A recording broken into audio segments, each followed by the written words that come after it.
வணக்கம் to everyone.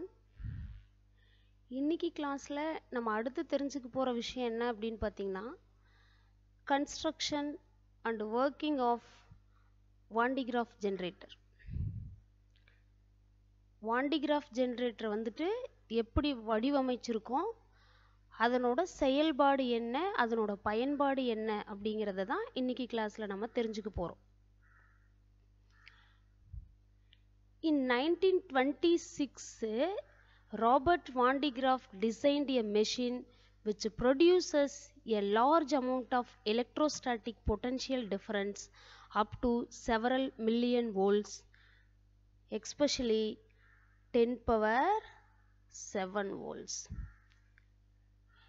என்ன பண்ணியிருக்காரு? 1929ல் ராபர்ட் வான் டி கிராஃப் அப்படின்ற சயின்டிஸ்ட்டு லார்ஜ் பொட்டன்ஷியல் டிஃபரன்ஸை ப்ரொடியூஸ் பண்ணக்கூடிய ஒரு எலக்ட்ரோஸ்டாட்டிக் மெஷினை வந்து டிசைன் பண்ணார். அந்த மெஷின் ப்ரொடியூஸ் பண்ணுற மேக்ஸிமம் பொட்டன்ஷியல் டிஃபரன்ஸ் என்ன அப்படி இருக்குன்னு பார்த்தீங்கன்னா 10⁻⁷ volts. This Van de Graaff generator works on the principle of electrostatic induction and action at points. நம்ம ஆல்ரெடி 2 பிரின்சிபல் படிச்சிருக்கோம் இல்லையா? என்னென்னு எலக்ட்ரோஸ்டாட்டிக் இண்டக்ஷன் அப்படின்னா என்னென்னு படிச்சிருக்கோம், action at a point, in other words corona discharge அப்படின்னு சொல்லி படிச்சிருக்கோம். இப்போ இந்த எலக்ட்ரோஸ்டாட்டிக் இண்டக்ஷன் அந்த கொரோனோ டிஸ்சார்ஜ் அப்படிங்கிற பிரின்சிபலில் தான் இந்த வான் டி கிராஃப் ஜென்ரேட்டர் வந்து ஃபங்க்ஷன் ஆகுது. இதுதான் construction of Van de Graaff generator. நான் இங்கே வந்து 2 டைமென்ஷனல் வியூ வந்து டிஸ்பிளே பண்ணியிருக்கேன். A large hollow spherical conductor is fixed on the insulating stand. இது யார் அப்படின்னு பார்த்தீங்கன்னா, லார்ஜ் சைஸில் இருக்கிற ஹாலோ ஸ்பெரிக்கல் கண்டக்டர். ஹாலோன்னா என்னது? உள்ளீடற்ற அப்படின்னு அர்த்தம். அப்படின்னா என்னது? இந்த ஸ்பியருக்குள்ள உள்ள எதுவுமே இருக்காது. ஒரு மெட்டல் ஸ்பியருக்கும் ஒரு பாலுக்கும் வித்தியாசம் இருக்குது. பால்குள்ளே என்ன இருக்கும்? ஏர் மட்டும்தான் இருக்குது, வேறு எதுவுமே இருக்காது. அந்த மாதிரி ஹாலோவாக இருக்கிற, உள்ள எதுவுமே இல்லாத ஒரு ஹாலோவாக இருக்கிற ஒரு லார்ஜ் சைஸ் மெட்டல் ஸ்பியரை என்ன பண்ணியிருக்கோம் அப்படின்னா, ஒரு இன்சுலேட்டிங் பில்லர் மேலே பிளேஸ் பண்ணியிருக்கோம். Mountain on the insulating pillar. இதுதான் அந்த இன்சுலேட்டிங் பில்லர் அப்படின்னு சொல்கிறது.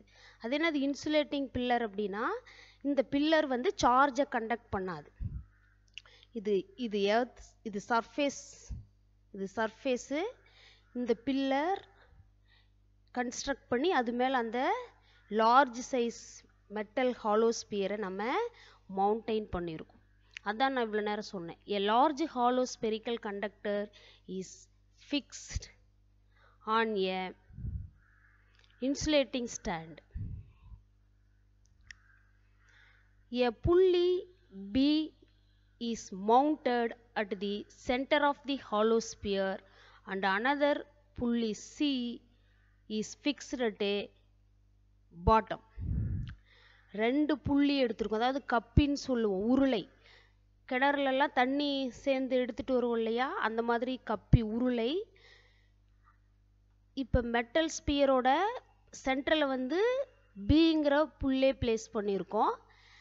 அதனோட பாட்டமில் என்ன பண்ணியிருக்கோம் அப்படின்னா சிங்கிற புள்ளி வந்து பிளேஸ் பண்ணியிருக்கோம் ஆர் ஃபிக்ஸ் பண்ணியிருக்கோம். A belt made up of insulating material like silk or rubber runs over both pulleys. அப்படின்னா என்ன அர்த்தம்? ஒரு சில்க் ஆர் ரப்பர்னால உருவான ஒரு பெல்ட். இதுதான் அந்த பெல்ட். அந்த பெல்ட் என்ன பண்ண போகுது அப்படின்னா, இந்த 2 புள்ளி மேலேயும் இந்த மாதிரி ட்ராவல் பண்ண போகுது. ரைஸ் மில்லுக்கு போயிருக்கீங்களா? ரைஸ் மில்லில் அந்த எலக்ட்ரிக் மோட்டாரை வச்சு ஒரு பெல்ட்டு 2 புள்ளி குறிப்பிட்ட டிஸ்டன்ஸில் ஃபிக்ஸ் பண்ணிவிட்டு அது மேலே ஒரு பெல்ட்டு ரன் பண்ண விட்டுருப்பாங்க, பார்த்துருக்குறீங்களா? அந்த மாதிரி தான் இந்த சில்க் பெல்ட்டை வந்து இந்த 2 புள்ளி மேலேயும் ரன் ஆகிற மாதிரி நாம் ஃபிக்ஸ் பண்ணியிருக்கோம். The pulley C is driven continuously by the electric motor. இந்த Cன்ற புள்ளி என்ன பண்ணுறோம் அப்படின்னா கண்டினியூஸாக ஒரு எலக்ட்ரிக் மோட்டார் வச்சு ஆப்ரேட் பண்ணுறோம். Two comb shaped metallic conductors E and D are fixed near the pulleys. Comb shaped conductor அப்படின்னா என்ன அர்த்தம்? சீப்பு வடிவம். இந்த கண்டக்டர் பார்த்தீங்க அப்படின்னா சீப்பு வடிவத்தில் இருக்குது, அதனால தான் கோம் ஷேப்டு கண்டக்டர்னு சொல்கிறோம். இப்போ டி அண்ட் இ அப்படிங்கிற ரெண்டு கோம் ஷேப்டு கண்டக்டரை வந்து ரெண்டு புள்ளிஸ் கிட்டையும் நியரஸ்டாக பிளேஸ் பண்ணியிருக்கோம்.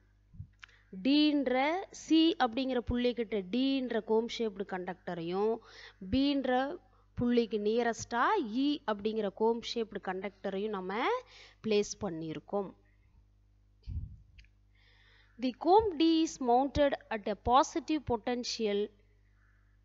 The comb D is maintained at a positive potential of 10 power 4 volts by a power supply. இங்கே பாருங்க, இந்த battery external source power supply, இங்கே பேட்டரியோட நெகட்டிவ் டெர்மினலை கிரவுண்டுக்கு கொடுத்தாச்சு. இதனோட பாசிட்டிவ் டெர்மினலை எடுத்து எங்கே கொடுத்துருக்கோம்? கோம் ஷேப்டு கண்டக்டர் ஈக்கு கொடுத்துருக்கோம். இதிலிருந்து இந்த டி அப்படின்ற கோம் ஷேப்டு கண்டக்டரோட பொட்டன்ஷியலை எவ்வளோ மெயின்டைன் பண்ணுறோம்? 10 பவர் 4 வோல்ட்ஸ் அப்படின்னு சொல்லி மெயின்டைன் பண்ணுறோம். ஒரு பாயிண்ட்டு நான் இங்கே மென்ஷன் பண்ணணும், வான் டி கிராஃப் ஜென்ரேட்டரை ஆப்ரேட் பண்ணுறதுக்கு நம்ம 10 பவர் 4 வோல்ட்ஸ் எக்ஸ்டர்னல் சப்ளை கொடுக்கணும். அப்படி கொடுக்கும்போது தான் நமக்கு என்ன செய்யுது? 10 power 7 volts electrostatic potential difference generate ஆகுது. Okay, the comb D is maintained at a positive potential of 10 power 4 volts by a power supply. The upper comb E is connected to the inner side of the hollow metal sphere. இதுதான் hollow metal sphere. இந்த hollow metal ஸ்பியரோட இன்சைடில் நம்ம என்ன பண்ணியிருக்கோம்? சீப்பு வடிவத்தில் இருக்கிற இந்த இ அப்படிங்கிற கண்டக்டரை வந்து ஃபிக்ஸ் பண்ணியிருக்கும். Due to the high electric field near comb டி, இங்கே 10 பவர் 4 வோல்ட்ஸ் நம்ம பவர் சப்ளை கொடுக்கறதுனால இந்த சீப்பு வடிவ கண்டக்டர் டி கிட்ட என்ன இருக்கு? ஹை எலக்ட்ரிக் ஃபீல்டு ப்ரொடியூஸ் ஆகுது. அதனால தி ஏர் due to the high electric field near the comb D, air between the belt and comb D gets ionized. இப்போ இதுதான் பெல்ட் இல்லையா? இந்த டிங்கிற சீப்பு வடிவ கண்டக்டரை வந்து 10 power 4 volts external voltage potential maintain பண்ணிக்கிட்டு இருக்கோம். இதனால் என்ன நடக்குது அப்படின்னா இந்த கோம் ஷேப்டு டி கண்டக்டருக்கும் இந்த பெல்ட்டுக்கு இடையில் இருக்கிற ஏர் மாலிகூல்ஸ் வந்து அயனைஸ் ஆகுது. ஏர் மாலிகூல்ஸ் அயனைஸ் ஆனால் என்ன நடக்கும்? Positive and negative ions produce ஆகும்.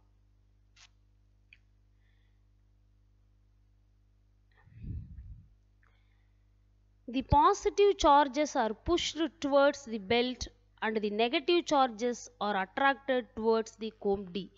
இப்போ இந்த பாசிட்டிவ் டெர்மினல்ஸில் இப்போ யார் இருக்கிறா? இந்த சீப்போடி ஒவ்வொரு ஊசியோட முனைகள்லையும் யார் இருக்கிறா? பாசிட்டிவ் சார்ஜு ப்ரெசண்ட்டாக இருக்குது. அதனால் இங்கே அயனைசேஷன் மூலம் கிடைச்ச அந்த நெகட்டிவ் சார்ஜை வந்து, தட் மீன்ஸ் இந்த நெகட்டிவ் அயானை இந்த நீடில்ஸில் இருக்கிற பாசிட்டிவ் அயான்ஸ் வந்து அட்ராக்ட் பண்ணிக்கும். அப்போ மீதி இருக்கிற பாசிட்டிவ் அயான்ஸ் என்ன செய்யும்? இந்த பெல்ட் மேலே ஒட்டிக்கிட்டு, இந்த பெல்ட்டு தான் கண்டினியூஸாக ரன் ஆகிக்கிட்டே இருக்கு இல்லையா, இந்த பெல்ட் மேலே அப்படியே ஒட்டிக்கும். பெல்ட் மேலே ஒட்டிக்கிட்டு இந்த சார்ஜஸ் வந்து பீன்ற பி அப்படின்ற புள்ளையை நோக்கி போகும். அதான் நான் சொல்லியிருக்கேன். The positive charges are pushed towards the belt and the negative charges attracted towards the comb D. The positive charges stick, நான் சொன்னேன் இல்லையா அது மேலே ஒட்டிக்கும் அப்படின்னு சொல்லி, stick to the belt and move up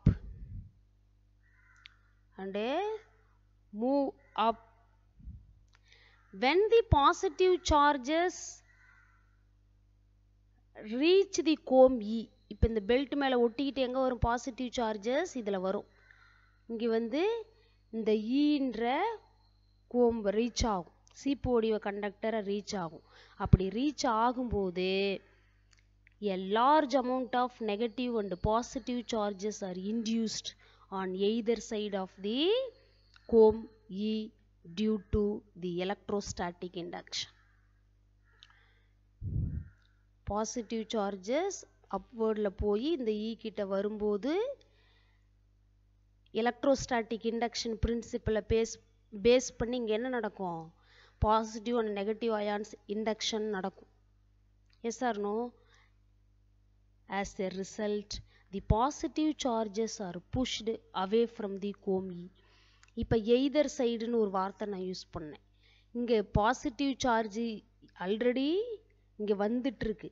அப்போ இன்டியூஸ் ஆகிற நெகட்டிவ் சார்ஜஸ் வந்து இந்த பாசிட்டிவ் கூட அட்ராக்ட் ஆகி நியூட்ரலைஸ் ஆகிருக்கும். இங்கேருந்து பாசிட்டிவ் சார்ஜ் E கிட்ட வரும்போது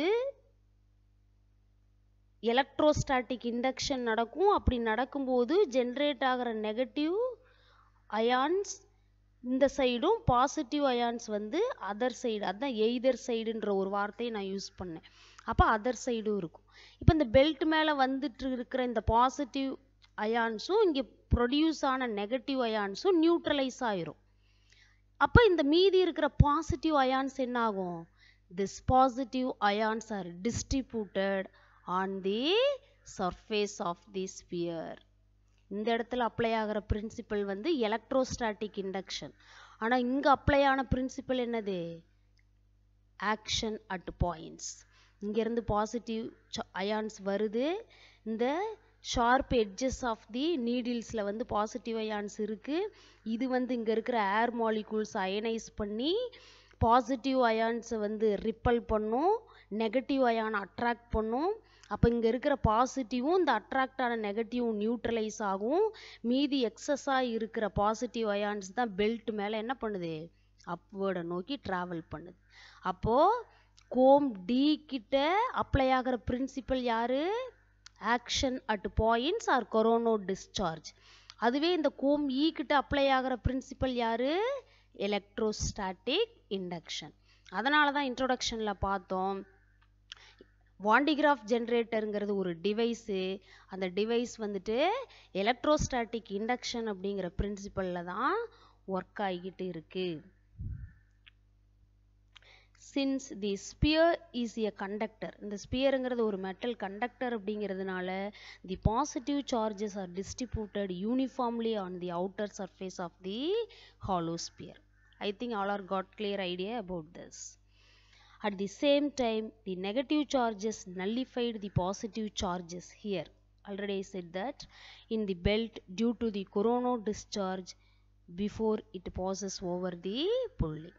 அப்போ மீதி இங்கே நியூட்ரலைஸ் ஆனதுக்கப்புறம் அந்த பெல்ட் டவுன்வேர்டில் வரும்போது புள்ளி பியிலேருந்து புள்ளி சியை நோக்கி டவுன்வேர்டில் பெல்ட் வரும்போது எம்டியாக வரும். Yes, when the belt descends, descensனா என்னது? கீழே இறங்குறது. இப்படி கீழே வரும்போது எம்டியாக வரும். it has almost no net charge. at the bottom it again gains a positive charge. மறுபடியும் இங்கே பாசிட்டிவ் சார்ஜ் இருக்குது, அயனைசேஷன் நடக்கும், நெகட்டிவ் பாசிட்டிவ் நியூட்ரலைஸ் ஆகும். மீதி எக்ஸஸாக இருக்கிற பாசிட்டிவ் பெல்ட் மேலே அப்வேர்டை நோக்கி ட்ராவல் பண்ணும், பியை ரீச் ஆகும். இங்கே இண்டக்ஷன் நடக்கும், பாசிட்டிவ் நெகட்டிவ் நியூட்ரலைஸ் ஆகும். மீதி இருக்கிற எக்ஸஸ் ஆஃப் பாசிட்டிவ் வந்து distributed on the metal sphere. The belt goes up and drives the positive charges to the outer surface of the sphere. This process continues until the outer surface produces the potential difference of the order of 10 power 7 which is the limiting value. எது வரைக்கும் இந்த charge distribution நடக்கும்? இந்த metal sphere மேலே distribute ஆகிருக்கிற charge produce பண்ணுற potential difference or potential at the surface of this sphere வந்துட்டு 10 power 7 volts reach ஆகிற வரைக்கும் இந்த சார்ஜ் டிஸ்ட்ரிபியூஷன் கண்டினியூ ஆகிக்கிட்டே இருக்கும். We cannot store charges beyond this limit since the extra charges starts leaking to the surroundings due to ionization of air. இப்போ இங்கே இருக்கிற charges அந்த 10⁻7 volts பொட்டன்ஷியலை ப்ரொடியூஸ் பண்ணுற வரைக்கும் தான் சார்ஜ் ஸ்டோர் ஆகும். அதுதான் லிமிட்டட் வேல்யூ. அதுக்கு மேலே இந்த மெட்டல் சர்ஃபேஸில் நம்ம என்ன பண்ண முடியாது, சார்ஜ் ஸ்டோர் பண்ண முடியாது. அதனால் இந்த ஏர் மாலிகூல்ஸ் கூட ரியாக்ட் பண்ணி அயனைசேஷன் நடந்து என்ன ஆகும், charges will leak from the surface of the sphere. The leakage, இந்த leakage எப்படி நாம overcome பண்றது? The leakage of charges can be reduced by enclosing this machine in a gas filled steel chamber at very high pressure. இப்போ இந்த metal சர்ஃபேஸில் distribute ஆகியிருக்கிற charges leakage நம்ம எப்படி தடுக்கலாம் அப்படின்னு பார்த்தீங்கன்னா, ஒரு கேஸ் அது ஹை ப்ரெஷரில் கேஸ் ஃபில் பண்ணியிருக்கிற ஒரு ஸ்டீல் சாம்பர் வச்சு இதை க்ளோஸ் பண்ணும்போது அந்த ஏர் மாலிகூல்ஸ் ப்ரெசன்ஸை நம்ம அவாய்ட் பண்ணலாம். அப்போ presence of air molecules avoid பண்ணும்போது அந்த கரோனோ டிஸ்சார்ஜ் அப்படிங்கிறத நம்ம ரெடியூஸ் பண்ணலாம். The high voltage produced 10⁻7 volts. The high voltage produced in this Van de Graaff generator is used to, எங்கே இதை நம்ம யூஸ் பண்ணுறோம் அப்படின்னா, accelerate positive ions like protons and neutrons for nuclear disintegrations and other applications. Nuclear ரியாக்ஷனில் வந்துட்டு nuclear disintegration ப்ராசஸில் நம்ம ஃபாஸ்ட்டாக பாசிட்டிவ் அயான்ஸை மூவ் பண்ண வைக்கிறதுக்காக இந்த வான் டி கிராஃப் ஜென்ரேட்டரில் ப்ரொடியூஸ் ஆகிற 10⁻7 volts பொட்டன்ஷியல் டிஃப்ரென்ஸை யூஸ் பண்ணுறோம். This is very very important, at the same time very simple principal.